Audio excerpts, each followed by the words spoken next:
विरोध करो,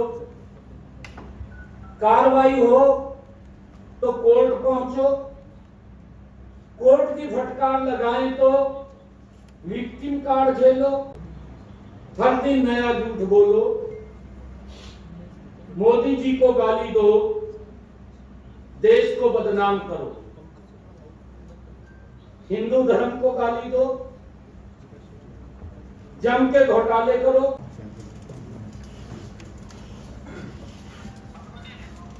धन्यवाद। सभी प्रेस वार्ता है। कल पूरे देश में रामलीला मैदान में भ्रष्टाचार के भाईचारे का एक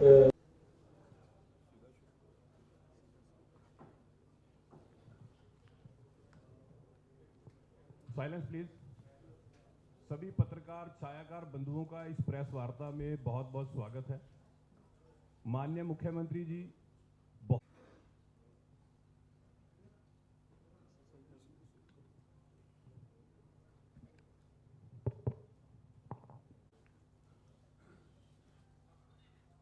धन्यवाद। सभी पत्रकार एवं छायाकार मित्रों का आज की जो प्रेस वार्ता है, कल पूरे देश ने रामलीला मैदान में भ्रष्टाचार के भाईचारे का एक दृश्य देखा है और उसको लेकर के जिस प्रकार से नरेंद्र मोदी जी को और मोदी सरकार को उन्होंने अपने जो ये घमंडिया गठबंधन के लोग हैं, अपने भ्रष्टाचार को किस तरीके से जस्टिफाई वहाँ पर वो कर रहे थे, वो पूरा देश ने देखा है। ऐसा महसूस हो रहा था कि जैसे घोटालेबाजों की बारात है, जो सब मिलकर के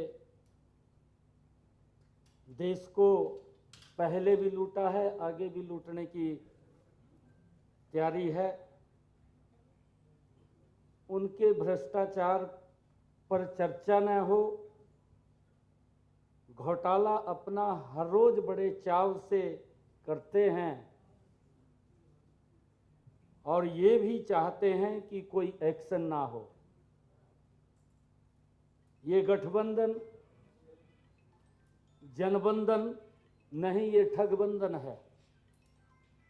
पूरे देश ने देखा है गठबंधन कहाँ है, ये भी देखने को उस कार्यक्रम के अंदर मिला है। आम आदमी पार्टी केजरीवाल की गिरफ्तारी में के समर्थन में रैली हो रही है, इस प्रकार की वो बातें कर रहे हैं। कांग्रेस कहती है कि ये किसी विशेष व्यक्ति की रैली नहीं है, ये सभी के समर्थन की रैली है। कांग्रेस आम आदमी पार्टी दिल्ली में दोनों आपस में मिले हुए हैं और पंजाब के अंदर देखें हम आपके कौन हैं। ये इस प्रकार का इस इंडी गठबंधन के अंदर देश को देखने को मिल रहा है। पश्चिम बंगाल में ममता के साथ, ममता ने लड़ने से इनकार कर दिया इनके साथ। बिहार में आरजेडी ने अपने उम्मीदवार इनसे पूछे भी नहीं है, पहले मैदान में उतार दिए हैं। कर्नाटक में उद्धव ठाकरे ने, उन्होंने भी अपने उम्मीदवार पहले ही उतार दिए हैं। कांग्रेस और आम आदमी पार्टी छोड़कर सांसद और विधायक जा रहे हैं। अभी पिछले दिनों देखा, उत्तर प्रदेश में कांग्रेस को कोई भाव नहीं दे रहा है। इस गठबंधन गठबंधन के काम क्या हैं?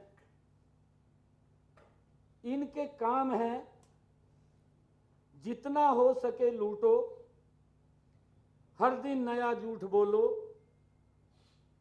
मोदी जी को गाली दो, देश को बदनाम करो, हिंदू धर्म को गाली दो, जम के घोटाले करो, जांच एजेंसियां जब नोटिस दें तो इग्नोर करो,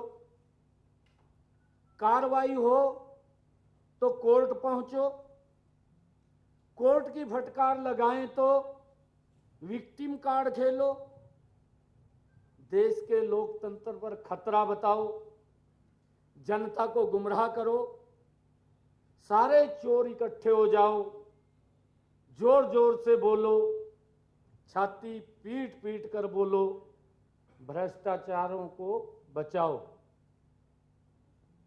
ये इंडी गठबंधन के नेताओं के काम है। और अगर हम देखें इस टोली को, जो गठबंधन गठबंधन है, देखने से पता ही चलेगा कि भ्रष्टाचारी हैं, जो भ्रष्टाचार के मामले में या तो जेल में हैं या बेल पर हैं, भ्रष्टाचार बचाओ रैली निकाल रहे हैं। ये देश के सामने कल एक सिनेरियो देखा है। ये संदेश खाली पर चुप हैं, कोई नहीं बोलता कि वहां पर क्या क्या अत्याचार महिलाओं के ऊपर हुए हैं। इनके नेता देश तोड़ने की बात करते हैं, लेकिन एक्शन के बजाय लोकसभा का टिकट देख करके उसको संजोते हैं। ये देश की शक्ति का अपमान करते हैं, लेकिन सब चुप रहते हैं। ये शाहजहां शेख जैसे अपराधी पर चुप रहते हैं, ये उदयनिधि स्टालिन के सनातन विरोधी बयान पर चुप रहते हैं, रामचरितमानस के अपमान पर चुप रहते हैं, ये अपने घोटाले पर चुप रहते हैं, लेकिन सजा पर सवाल उठाते हैं। ये हिंदू देवी देवताओं के अपमान पर चुप रहते हैं, ये झूठे आरोप लगाते हैं, लेकिन बाद में माफी मांगते हैं। पंजाब में जेल पर हमला होता है, ये सभी घमंडिया गठबंधन के लोग चुप रहते हैं। इनके चेहरे देखिए, हर एक चेहरे पर घोटाले और भ्रष्टाचार का काला धब्बा है। अगर आप लोग, पूरा देश देख रहा है, सत्येंद्र जैन वो जमानत कोर्ट नहीं दे रहा है, मनीष सिसोदिया को जमानत कोर्ट नहीं दे रहा है, संजय सिंह को जमानत कोर्ट नहीं दे रहा है, केजरीवाल कोर्ट के आदेश पर रिमांड में है, हेमंत सोरेन को जमानत कोर्ट नहीं दे रहा है, इनकम टैक्स की रिकवरी को दिल्ली हाई कोर्ट सही ठहरा रही है, शाहजहां शेख पर कोर्ट ने एक्शन लिया है, लालू यादव पर कोर्ट से मामला तय हो रहा है, तो क्या इंडी गठबंधन कोर्ट के खिलाफ ये रैली कर रहा है? आजकल देश में विपक्षी पार्टियों द्वारा भ्रष्टाचार को मेडल की तरह पेश करने का फैशन चल पड़ा है। उनका भ्रष्टाचार ही उनका शिष्टाचार बन गया है। मामला कोर्ट में हो तब भी इनको सबको चिल्लाना है, कोर्ट में दलीलें काम नहीं आती तो बाहर हल्ला हो मचाना है। रैली के अंदर कौन कौन थे वो पूरे देश ने देखा है। कांग्रेस आकाश से लेकर के पाताल तक, आजादी से लेकर के आज तक जिस पर घोटाले ही घोटाले के आरोप हैं, इसका शीर्ष नेतृत्व 5,000 करोड़ रुपए के घोटाले से जेल से बेल पर है। जीप घोटाले से लेकर हेलीकॉप्टर घोटाले तक, देश के लोकतंत्र को बदनाम करने से लेकर चीन की सत्तारूढ़ पार्टी से एमओयू साइन करने तक इन पर आरोप लगे हुए हैं। और ये कि गर्व से इसे कहते बताते नहीं थकते हैं। आम आदमी पार्टी, जिस पार्टी के नेता खुलेआम कहा करते थे कि ऊपर आरोप भी लगे, ये मंचों से बोलते थे केजरीवाल साहब कि अगर आरोप भी लगे तो मैं राजनीति छोड़ दूंगा। उनकी वीडियोज पड़ी हैं। वे भ्रष्टाचार करने के बावजूद कुर्सी छोड़ने को तैयार नहीं है। जिस पार्टी के नेता कहते थे कि मैं कट्टर ईमानदार हूं, वे कट्टर बेईमान तो बन ही गए, साथ ही कट्टर भ्रष्टाचारियों और कट्टर घोटालेबाजों के साथ वो जाकर के खड़े हो गए। जिस पार्टी के नेता कहते थे कि मैं तो आम आदमी हूं, वो आज कोर्ट में कह रहे हैं कि मुझे रिमांड क्यों लिया है, मैं तो मुख्यमंत्री हूं।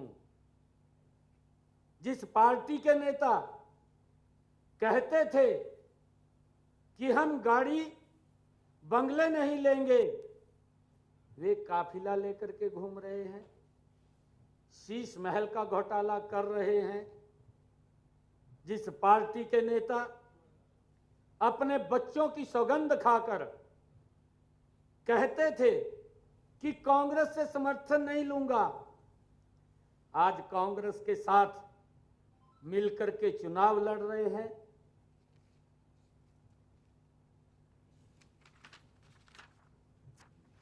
जिस पार्टी के नेता शिक्षा, स्वास्थ्य, बिजली और पानी पर काम करने की बात करते थे, आज वो शिक्षा में, हेल्थ में, बिजली में और पानी में भी घोटाला कर रहे हैं। अगर आरजेडी का देखें, चारा घोटाले से लेकर लैंड फॉर जॉब घोटाले तक सर से पांव तक घोटाले में डूबा हुआ है। अपनी बेटी का नाम मीसा रखकर कांग्रेस का खात्मा करने की बात कहने वाले लालू प्रसाद यादव आज कांग्रेस की ही गोद में बैठे हैं। बिहार पर वर्षों तक राज करने वाली राजद ने इस प्रदेश को बीमारू राज्य की श्रेणी में ला करके खड़ा करने का काम किया है। राजद के शासन में बिहार के लोग सिर्फ घोटालों और भ्रष्टाचार देखा है।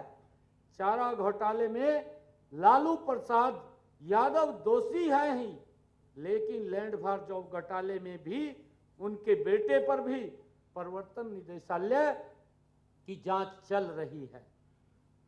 ईडी गठबंधन में शामिल होकर लालू का लक्ष्य मात्र अपने परिवार को सत्ता तक पहुंचाना है। परिवारवाद में तो लालू यादव ने सभी सीमाएं ध्वस्त कर दी हैं। पहले खुद, फिर अपनी पत्नी को मुख्यमंत्री बनाया, उसके बाद बड़े बेटे को मंत्री बनाया, अब छोटे बेटे को मुख्यमंत्री बनाने की फिराक में है। अगर इस इंडी गठबंधन के अंदर सपा की तरफ अगर हम देखें सब जानते हैं कि इन्होंने कितना भ्रष्टाचार किया है। भ्रष्टाचार तो पूरा देश जानता है, लेकिन इनके परिवारवाद से भी उत्तर प्रदेश की जनता पीड़ित रही है। जो पार्टी कभी कांग्रेस को देश की सबसे बड़ी भ्रष्टाचारी पार्टी कहा करती थी, आज उन्हीं का साथी बनी हुई है। सनातन धर्म और रामचरितमानस पर आपत्तिजनक बयान देने के बावजूद सपा अध्यक्ष ने स्वामी प्रसाद मौर्य पर कोई कार्रवाई नहीं की है। अपने नाम से समाजवादी लेकर चलने वाली इस पार्टी के शीर्ष नेता को समाज और जनता नहीं, सिर्फ अपने परिवार की चिंता है। रामलीला मैदान में बैठकर तथाकथित तानाशाही हटाओ का नारा लगाने वाले अखिलेश यादव को याद रखना चाहिए कि उनके पिताजी मुलायम सिंह यादव जी ने राम भक्तों और कार सेवकों पर गोलियां चलाने का कार्य किया था। अगर हम झारखंड मुक्ति मोर्चा की बात करें, जो इंडी गठबंधन के अंदर है, जिसकी बुनियाद ही भ्रष्टाचार पर टिकी हो, वो भला इन भ्रष्टाचारियों की रैली में कैसे नहीं शामिल होगा। भ्रष्टाचार के मामले में कोर्ट हेमंत सोरेन को जमानत नहीं दे रहा है। हेमंत सोरेन अवैध खनन कर गरीब आदिवासियों के 1000 करोड़ रुपए गबन करने के आरोपी हैं। हेमंत सोरेन ही नहीं, आदिवासियों के हक का पैसा खाने में भी उनके करीबी पंकज मिश्रा और अमित अग्रवाल सहित जेएमएम के कई शीर्ष नेता शामिल हैं। खुद को आदिवासियों का नेता कहने वाले हेमंत सोरेन पर 8.5 एकड़ जमीन पर अवैध कब्जा करने का आरोप है। एक तरफ तो झारखंड मुक्ति मोर्चा आदिवासियों की आवाज बनने का समांग रचती है, दूसरी तरफ इनके ही नेता हेमंत सोरेन के घर से 36 लाख रुपए नगद और लग्जरी गाड़ियां बरामद होती हैं। झारखंड के पूर्व मुख्यमंत्री के पद पर रहते हुए उद्योग विभाग के प्रमुख थे और उसी समय उनकी पत्नी कल्पना सोरेन को बड़े औद्योगिक पार्क में 11 एकड़ भूमि आवंटन करने का भी आरोप है। अगर इंडी गठबंधन के अंदर हम देखें, डीएमके जो 2G घोटाले से लेकर सेंथली बालाजी और बाकी नेताओं का घोटाला तो देश देख रहा है। ये पार्टी घोटालेबाज तो है ही, लेकिन साथ ही इनके नेता बड़ी निर्जलता से देश में अलगाव और भारत के टुकड़े करने की बात करते हैं एवं सनातन धर्म का अपमान करते हैं। तमिलनाडु के मुख्यमंत्री एम.के. स्टालिन के बेटे उदयनिधि स्टालिन खुलेआम सनातन धर्म के समूल नाश की बात कहते हैं। इसके अलावा इनके सांसद थिरुवेराजा हिंदू विरोधी पेरियार के रास्ते पर चलने और तमिलनाडु को अलग देश बनाने की वकालत करते हैं। डीएमके के प्रवक्ता ने कहा था कि उत्तर प्रदेश, बिहार के लोग शिक्षा की कमी और कम बौद्धिक और तर्क संगत क्षमताओं के कारण सनातन धर्म का पालन करते हैं। डीएमके के सांसद सेंथिल कुमार ने उत्तर भारतीय राज्यों को गौमूत्र राज्य कहकर अपमानित किया था। परिवारवादी पार्टियों ने गठबंधन में डीएमके भी एक नाम है जहां एम.के. स्टालिन का एकमात्र लक्ष्य अपने बेटे उदयनिधि स्टालिन को सत्ता तक पहुंचाना है। इन्हें आम लोगों से कोई सरोकार नहीं है, कोई मतलब नहीं है। तृणमूल कांग्रेस जो इंडी गठबंधन का हिस्सा है, ये तो टोलाबाजी, कटमनी और हफ्ता वसूली का अड्डा है। भतीजे पर तो पहले ही भ्रष्टाचार के मामले हैं।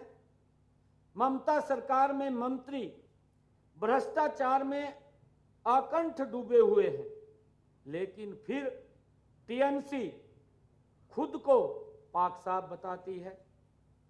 बंगाल के संदेश खाली में दलित महिलाओं पर वर्षों से हो रहे अत्याचार पर महिला मुख्यमंत्री की चुप्पी उनकी मौन स्वीकृति थी। ममता सरकार के नेताओं ने शिक्षा भर्ती घोटाले से लेकर राशन घोटाले को अंजाम दिया है। तथाकथित तानाशाह हटाओ का नारा देने वाली टीएमसी ने संदेश खाली से एक न्यूज रिपोर्टर को गिरफ्तार किया है। इससे बड़ी तानाशाही और क्या हो सकती है। ममता सरकार ने अपने वोट बैंक के लिए तुष्टीकरण की राजनीति को हवा दी है और राज्य के हिंदुओं को दबाने का प्रयास किया है। रोहिंग्यों के पक्के समर्थक सीए कानून का विरोध करने लगे हैं और अपने राज्य में सीए न लागू होने देने की बात कहकर संविधान के विरुद्ध जाने की हिमाकत कर रहे हैं। वामपंथी पार्टियां, केरल की कम्युनिस्ट सरकार ने सोने की तस्करी से लेकर एआई कैमरा का घोटाला किया है। वामपंथी दलों के नेता धार्मिक संस्थानों की पवित्रता और लोकतंत्र के सिद्धांतों को कमजोर करने का प्रयास करते हैं। विजयन सरकार ने युवाओं को 20 लाख नौकरियां और छात्रों को लैपटॉप देने का झूठा वायदा किया है। शशि थरूर ने अपनी एक किताब में केरल की हिंदू नायर महिलाओं के लिए आपत्तिजनक टिप्पणी की है। वक्फ बोर्ड में भर्ती का अधिकार पीएससी को सौंपने वाला बिल वापस लेकर के मुख्यमंत्री विजयन ने एक विशेष वर्ग के आगे घुटने टेक दिए हैं। वामपंथी सरकारों में तुष्टीकरण के लिए कलात्मक स्वतंत्रता और आतंकवाद के खिलाफ लड़ाई से समझौता किया जाता है। यह है भ्रष्टाचार का भाईचारा। अब इसको लगता है भ्रष्टाचारी प्यारा। देख तेरी दुनिया की हालत क्या हो गई भगवान, कितना बदल गया इंसान। सब घमंडिया गठबंधन के लोग किस प्रकार से वहां पर इकट्ठे हुए हैं। जिस तरह से शाहीन बाग में महिलाओं को आगे कर प्रदर्शन किया गया, उसी तरह आम आदमी पार्टी, झारखंड मुक्ति मोर्चा पार्टी के मुखिया अपनी अपनी धर्म पत्नियों को आगे कर रहे हैं। इन्हें अपने किसी कार्यकर्ता पर विश्वास नहीं है। आम आदमी पार्टी के जेल वाले मुख्यमंत्री कहा करते थे, अरविंद केजरीवाल जी के बयान है ये, वो कहा करते थे फर्स्ट रेजिग्नेशन देन इन्वेस्टिगेशन। ये केजरीवाल के शब्द थे। और अब क्या है, forget resignation, we want join investigation, we will celebrate corruption. ये अगर किसी ने जो शब्द थे, ये शब्द ये केजरीवाल साहब के हैं। और मैंने आज, क्योंकि कल सभी घमंडिया गठबंधन के लोग रामलीला मैदान में वो इकट्ठे होकर के जिस प्रकार का उन्होंने अपने आप को बचाने के लिए वो इकट्ठे हुए हैं, उनकी लड़ाई देश के अंदर कोई विजन की नहीं है या कोई विकास की नहीं है। उनकी लड़ाई है कि भ्रष्टाचारियों को कैसे बचाया जाए। इस प्रकार की लड़ाई वो देखने को वहाँ मिली है। उसका थोड़ा सा संक्षिप्त विवरण आपके बीच में मैंने रखा है। आप सबका धन्यवाद। देखिए, कोई भी साथी सवाल पूछे, केवल संख्या और समय का ध्यान रखते हुए हर साथी से निवेदन है कि 2 सवाल एक साथी पूछे और काउंटर सवाल ना करे। नहीं, कोई एक बार रेज करे अपना हाथ जिसको सवाल पूछना है, और उसके बाद हम लेते हैं आपके क्वेश्चन। जी मिश्रा जी।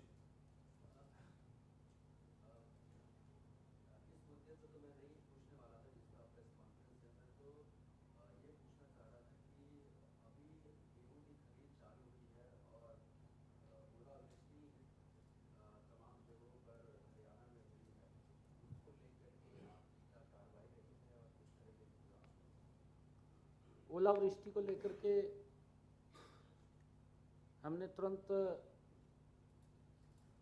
जो क्षतिपूर्ति पोर्टल है उसको भी खोल दिया है कि अगर किसी किसान की इस प्राकृतिक आपदा में फसल खराब हुई है तो उसके ऊपर रजिस्ट्रेशन करे, और उसका जो भी अधिकारियों को भी निर्देश दिए हैं कि उसका ध्यान रखें। उसकी चाहे वहाँ पर गिरदावरी की बात है, उसकी जांच की बात है करके क्षतिपूर्ति पोर्टल खुला है, उसके ऊपर रजिस्ट्रेशन कर सकते हैं।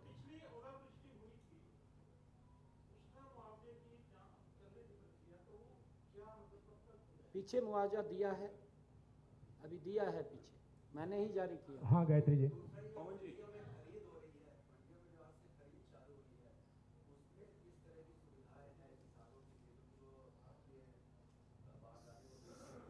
सभी मंडियों के अंदर गेहूं की परचेज को लेकर के सभी सुविधाएं हैं, चाहे बारदाने को लेकर के है। हमने उठान को लेकर के भी बात कही है कि वहाँ पर उठान को लेकर के कोई दिक्कत परेशानी ना आए, और चाहे उस सीधा खाते में पैसा पहुँचाने की बात है। हाँ जी, हर तरीके से, क्योंकि किसान को सुरक्षित रखना हमारी सरकार का दायित्व है, और उसको लेकर के हमने सारी तैयारियां पूर्ण की हैं।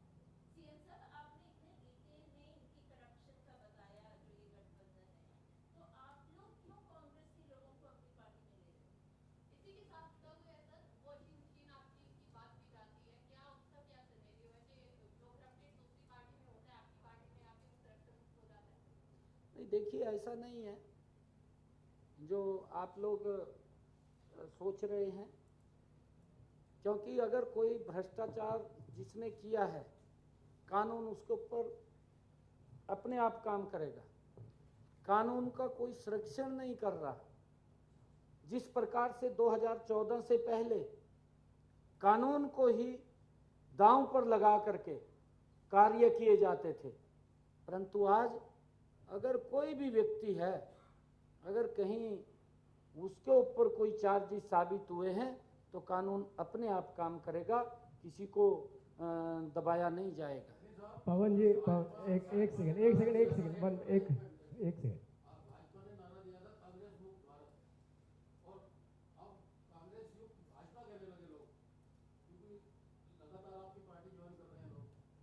नहीं, देखिए, हमारा एक मिनट, जो आपने बात कही है, भारतीय जनता पार्टी एक दल है और इसमें लोग ज्वाइन कर रहे हैं। कांग्रेस से भी आकर के ज्वाइन कर सकते हैं। जो कांग्रेस के अंदर अच्छे लोग हैं और जिन लोगों की आवाज़ वहाँ सुनी नहीं जाती थी, जिन लोगों की आवाज़ दबा दी जाती थी, ऐसे सब लोग जिनको लगता है कि हम भारतीय जनता पार्टी के अंदर जाएं, तो उनका हमने स्वागत किया। हम सबको शामिल कर रहे हैं और भी शामिल करेंगे। अच्छा, कोई एक सेकंड, कोई रिपीट, एक क्वेश्चन को 3 बार रिपीट ना करें, एक ही बार में एक क्वेश्चन ले लें। पवन। हाँ,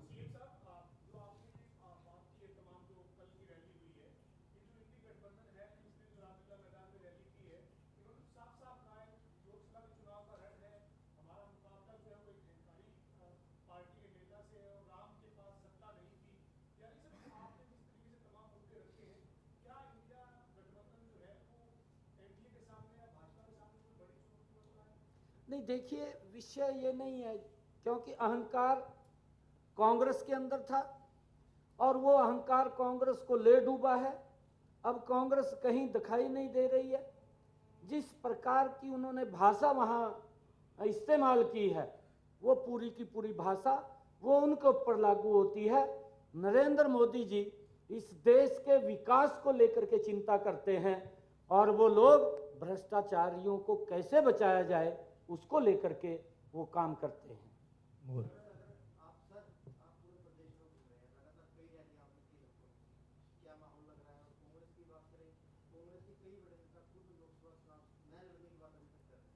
नहीं, देखिए ये मैंने पीछे भी कहा था, कहीं ना कहीं नरेंद्र मोदी जी ने जो गरीब व्यक्ति के लिए काम किया है, नरेंद्र मोदी जी ने जो महिलाओं के लिए काम किया है, नरेंद्र मोदी जी ने जो किसान के लिए काम किया है, जो हमारी सरकार ने, नरेंद्र मोदी की सरकार ने युवाओं के लिए काम किया है, गरीब के लिए काम किया, काबिल तारीफ काम है। लोगों का विश्वास बढ़ा है।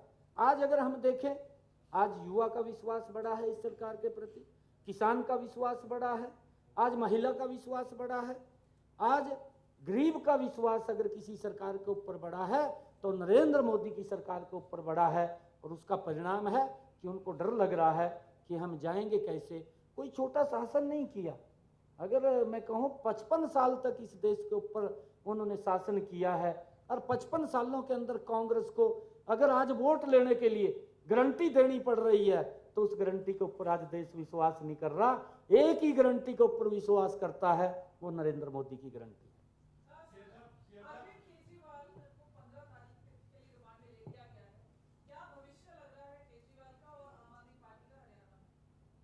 नहीं, देखिए इसके ऊपर मैंने कुछ नहीं कहना। हमने कहा है कि जो भ्रष्टाचार किया है, मैंने शायद एक प्रेस कॉन्फ्रेंस भी करी थी,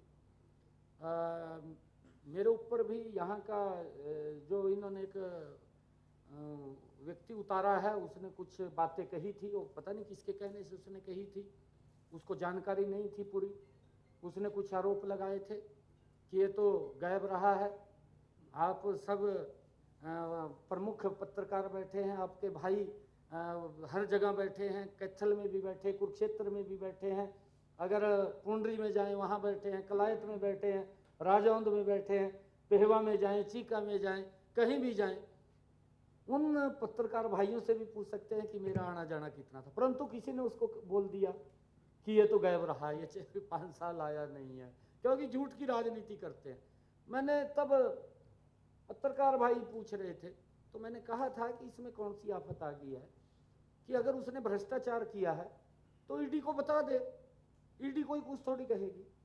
वो बार बार नोटिस ईडी भेज रही है और वो लेने के लिए तैयार नहीं। स्थिति तो वो बन गई कि कबूतर ने बिल्ली को देख करके आंखें बंद कर ली। बचेगा कैसे? कैसे बचेगा? नहीं बचेगा अगर भ्रष्टाचार हुआ है तो।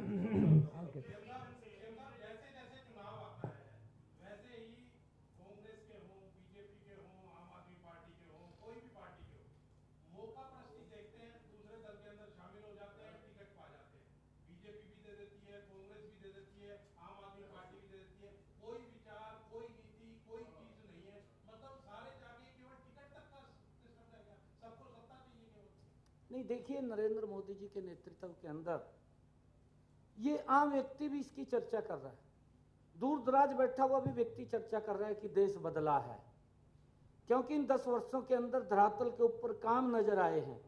अगर हम हरियाणा के अंदर बात करें, ऐसी सिस्टम मनोहर लाल जी ने डेवलप किया था हमारे हरियाणा के अंदर कि बिना पर्ची के, बिना खर्ची के, एक बड़ी ये कुरीति थी कि गरीब व्यक्ति तो सोच भी नहीं सकता था कि उसको नौकरी लग जाएगी। आज गरीब का बेटा भी बिना पर्ची के, बिना खर्ची के नौकरी लगा है हरियाणा सरकार के अंदर। ये सिस्टम डेवलप किया है और इसी को लेकर के, इन सब बातों को लेकर के आज लोगों के अंदर इस सरकार के प्रति उत्साह है, जोश है। और आने वाले 25 तारीख को, जब 4 तारीख को रिजल्ट आएंगे, हमारी 10 की 10 लोकसभा की सीटें कमल के फूल के ऊपर नरेंद्र मोदी जी के पास भेज करके तीसरी बार प्रधानमंत्री बनाने का काम है।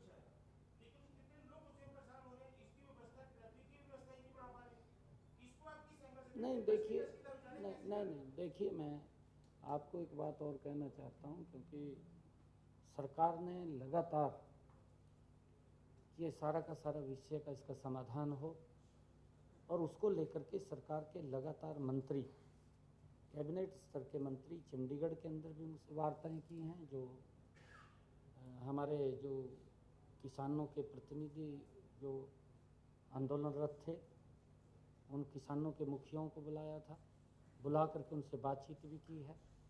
देखिए, अगर मैं कहीं बैठा हूँ और मैं परिवार का मुखिया हूँ, तो परिवार के मुखिया के नाते घर कैसे चलाना है वो हर परिवार के मुखिया को मालूम है। कहीं भी किसी परिवार के अंदर है, जो मुखिया है उसको मालूम है कि कहाँ से सामान आ रहा है, कहाँ जा रहा है, परंतु वो ठीक दिशा में जाए। और उसको लेकर के नरेंद्र मोदी जी की सरकार और चाहे हमारे हरियाणा की सरकार डबल इंजन की सरकार रही है, एक मैं बता रहा हूँ, भ्रष्टाचार के ऊपर एक कड़ी चोट वो की है हमारी सरकार ने। और उसके बावजूद मैं बताता हूँ कि इन सब बातों को लेकर के लगातार हमारे मंत्री उनसे वार्ता करते रहे। भी आपकी जो मांगे हैं, उन मांगों के ऊपर बैठ करके आप सार्थक विचार कीजिए। देश परेशान नहीं होना चाहिए, और देश से अगर इस प्रकार की उग्र स्थिति में हम रहेंगे तो देश के लोगों को नुकसान होगा, लोग परेशान होते हैं। आप बैठ करके वार्ता कीजिए।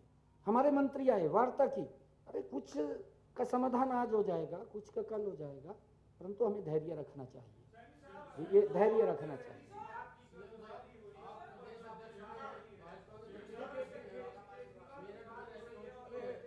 एक आदमी बोलना शुरू कर चुका है, एक बोलना शुरू कर चुका, पहले उसकी बात पूरी हो जाने दीजिए। जी बोलिए। हाँ जी,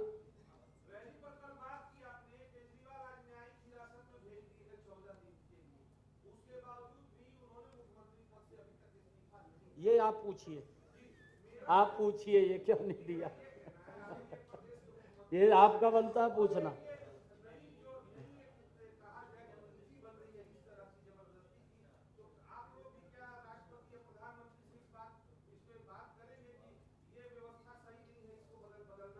नहीं देखिए, मैंने पूरी डिटेल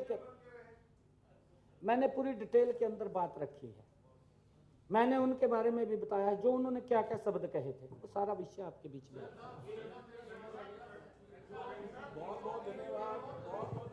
चाय पिलाओ, दोबारा करेंगे अभी हम चाय पिलाओ,